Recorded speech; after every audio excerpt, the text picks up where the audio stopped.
talk to Brenda Spahn, who is founder and executive director of the Love Lady Center. Now you say, what in the world is that? Well, you're going to find out here in a moment. It's the largest, most successful nonprofit transitional center for women in the country. 450 women and children, I think each day, if I have this right. And she is the author of Miss Brenda and the Love Ladies, One Woman's Brush with Prison, a community of women fighting the odds for survival on the outside. And I love this subhead, a heartwarming true story of grace, God, and gumption. Yes. Brenda, welcome to the program. Well, thank you so much for having me. I'm looking forward to it. Well, this now I've given a lot of information to those who are listening and watching online, but they still may not get what it is you do and have done. Just give a broad overview. What is a transitional center? What does that mean? Well, originally, and the book is about the birth of the ministry. Originally, what the ministry began as was a home. I ministered in the prison, and I saw that the biggest problem going on today in the prison is when the women got out. In Alabama, they got $10 and a bus ticket back to the county where they committed their crime. So that really didn't give them much of a start. And while I was in the prisons, everybody's living at the foot of the cross when you're in there preaching. But boy, they get out, and that's when the rubber meets the road. So we had a large house, and we were moving, and so I talked my sweet husband into, let me just try this. I want to see if I can have bring some of the women. And so everybody said, you mean like a halfway house? And I said, no, I don't want a halfway. I want a whole way. God doesn't do anything. That's right. And so that's how the term, the Love Lady Whole-Way House, was born. So what happened is I drove the state of Alabama crazy, and they finally said, okay, you want some women? We'll give you some women. And they sent me 7 violent offenders, and that is where the story begins. And it, if you had told me years ago that I would be sitting here today, no way, no how would I ever have believed it. When I was a little girl, I didn't say, when I'll grow up, I want to have a whole bunch of prisoners and work with them. That's not what I did, and that's not what I had in mind, but that's what God had in mind. Well, how did you talk them in the prison system in Birmingham into letting you take these women, because you had had a brush with the law yourself? Well, actually what happened with me is I was an entrepreneur, and I had a lot of tax offices. And on April 15th, IRS looking for somebody, I had 18 offices, and they actually raided one of my offices. And you can find something wrong with everything in the world, and they were looking, and they were finding some things. And it was just kind of a horrible time in my life. I thought, oh, my God, I've lost everything. Everything is just shutting down around me. And I was spared that thing. Thank you, Lord. I was spared that. But it was a process, and I look back on the wisdom of the Lord now. I doubt very seriously if I would have ever yielded to my calling if it had not been for that.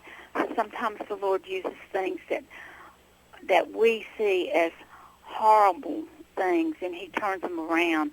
And that's how it came to be. Now, as far as how I talked the state of Alabama into it, nobody can still figure that out. Only thing I can say is it had to be the Lord. Because, trust me, they sent the women. And that is where the story really starts. Well, and I want to tell people this is a delightful book, because I found myself, as you're reading and hearing these ladies' names and what they had been through and how they were beginning to change, you just find yourself rooting for them to make it. So let me ask you this: as you're going through this dark time with this brush with the law, you say this is what kind of caused you to yield to God? What was it that he was dealing with you about? I mean, was it just being involved, or was it this particular ministry that you were saying no to? I mean, what was it that was going on inside of you? Well, actually, Ed, I think I'm like most people. What we want to do what is comfortable. And I was very comfortable in my life. I was able to travel, and I was in a very comfortable period in my life. I had the financial things that I had dreamed of as a child, but when I became born again, if you will, when I was 11 years old, and I knew the Lord was leading me into the ministry. I always say I'm kind of like the Israelites. I just wandered around just whining and doing what I wanted to do, and I just would not give it all up to Him. I did a lot of wonderful things. I was on board of directors at some churches. I mean, I did a lot of what the world seems like would look at and think, well, that's really great. That's really great. But the truth of the matter is, on the inside, I was running from the Lord. I did not want to do, when I was a kid and I felt like the Lord was calling me, I felt like He was calling me to be a missionary. Well, I just wasn't willing to do that. I didn't want to give up what I had. I wanted to remain comfortable and do for God what I wanted to do for Him. See, we don't understand sometimes that we're bought with a price, and what our desires are really not that important compared to living out the destiny that He has for us. Well, and the thing that's so amazing is you were obedient. And it took years now, Lauren. I did not become obedient overnight. I'm not sure I would have ever become obedient. It's encouraging, though, because I think a lot of times we do kind of piddle around and aren't listening and aren't paying attention, and the Lord has something so tremendous for us eternally. With eternal glory, versus what we want on the here and now. But when you finally decided, okay, Lord, I'm going to give in to what you have for me, I was just reading all these things, and I was amazed at that. At the center, you guys prepare 584,000 meals, 281,000 hours of childcare, 1,900 classes, and 320 miles of transportation annually. You have 60 members and an operating budget of $3.5 million. And these women, the chance that they are going to stay clean when they come through your whole house program is 68% compared to 10%. And that is really exciting. I mean, that it gives you hope, because I think we all have people in our lives that have landed in prison, make some wrong choices, and to know that God can not only set you free, but put you in a better place than you were before all the mess happened. Absolutely. And let me tell you, I was the type person when I saw women who had been in trouble, I'm not proud of this at all. I used to think, you know what, they did it, they need to pay the price. I pulled myself up, and now I have more respect for most of the women in my center than I could ever have for anybody else, because I am a survivor. But let me tell you, compared to what they've been through, I am not a survivor. I am not sure I would make it. I'd probably be somewhere in a closet somewhere. And let me tell you, when I started the ministry, I had hired a house mother, and because I was just going to go and teach some classes. This was the Brenda way of doing things. Mm-hmm. I still wanted to tell the Lord, hey, I'm going to teach some classes, Lord. I'm going to throw you this bone, and I'll teach some classes, but I'm not going to get all that involved. I'll pay for it, but I'm not going to get that involved. Well, what happened is I found a woman, and she was the house mother, and, she assured me she was called by God from this. Well, when the women got here that first day, she didn't even stay a night. I mean, what God had called her. I said, wait, I thought God had called you. And she said, He didn't call me to this group. And that's essentially how we are. We put limitations and we put boundaries on what we will and will not do. Well, I got into a situation and I just said, okay, no boundaries. Let's just see what you do, Lord. I am going to follow you no matter what. And that's where I found my peace. And that's where I found some of the best friends I've ever had. And the Lord has led me to write this book. I'm so excited about it. I'm hoping that it gives hope to women who don't have hope. I hope it helps believers to know, let me take the boundaries off God. We're talking to Brenda Spahn, who is founder and executive director of the Love Lady Center. She is author of this book, which is powerful. It'd make a great movie, wouldn't it? It would make an awesome, Yes. an awesome movie. We actually have had an offer this week for a movie deal, and I'm so excited about it.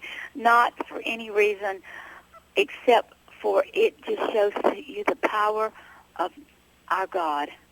I mean, it shows you the power. We serve the same God today as that God that parted the Red Sea. Amen. Brenda is the author of this book we're discussing, Miss Brenda and the Love Ladies, a heartwarming true story of grace, God, and gumption. And she wrote the book with Irene Zettel. Should I? Yes. Okay. Want to make sure I point out your co-author's name. Yeah, All right. well, you know, I sent volumes to Random House. I'm so excited they publish it, and then they come back with that little teeny tiny book. And so I always tell Irene she's got half of the book somewhere, you know. But I mean, well, let me just tell you, just Brenda, I'm a staff writer for the American Family Association Journal. I also have an editor, and I have sent things that I thought were just gold. And they mine also was wonderful. Yeah. And they took them right out, you know. Oh, and yeah. I'm like, my golly, you left that out. But it took me about 6 months to get the first word down on for the first page, and after that, because I had never written before, the Lord just really poured it into my heart, and I just kind of tell it like it is. Most people that read the book say, you wrote it just like you talk. I say, yeah, I didn't know any other way, you know. Well, let me ask you this. So the first time the state of Alabama sends you, I guess, a van full, with 7 ladies. You already said the house mother said not this group. So what were you thinking? Because you said these were ladies who had spent time in prison. Uh-huh. So they were coming to a whole-way house, as you call it, not they a halfway did not house. know because they were the first group, and the truth of the matter is those 7 women represented almost 100 years in prison. Wow. And they so, knew they were coming. They came voluntarily, right? Well, actually, what happened is they were putting them on parole, and if they were on parole, they have to tell them where to go. So that first group, they said, we're going to take you to this new house, this new place, and it's a woman and her daughter, and let's just see what happens here. Well, the women really didn't know, and when they came, Shay, who is so wonderful, but oh my golly, that first day, she bounced out of that van. She didn't have any hair. She did that intentionally to look mean. She was big and robust, and she got off that van, and all she had with her was an attitude. And I'm like, oh my goodness. And I had my little son in my running from God, even though I was 51, I had a 3-year-old that we had adopted, and I'm thinking to myself, oh, I'm getting us all killed up in here. And, Melinda, sweet as could be, I was just frozen when I saw them because I was thinking I was going to get like the ones I had been ministering to who were also sweet and who couldn't wait to get out and do things. I was not looking for what I got. And isn't that just like God? If I had known, I wouldn't have done it. Right. I thought one thing, he showed me his way, and when they came through that door, I was just paralyzed with fear. I'm like, oh. I would be too. My knees would be shaking. I'd like to say, oh, God called me, and I was so ready. I mean, God pulled me into this ministry with me kicking and screaming the whole way.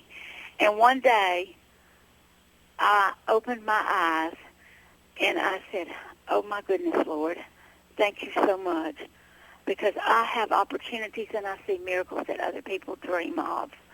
But the first day, I didn't see miracle one. All I saw was, oh, my husband is going to kill me. What am I going to do?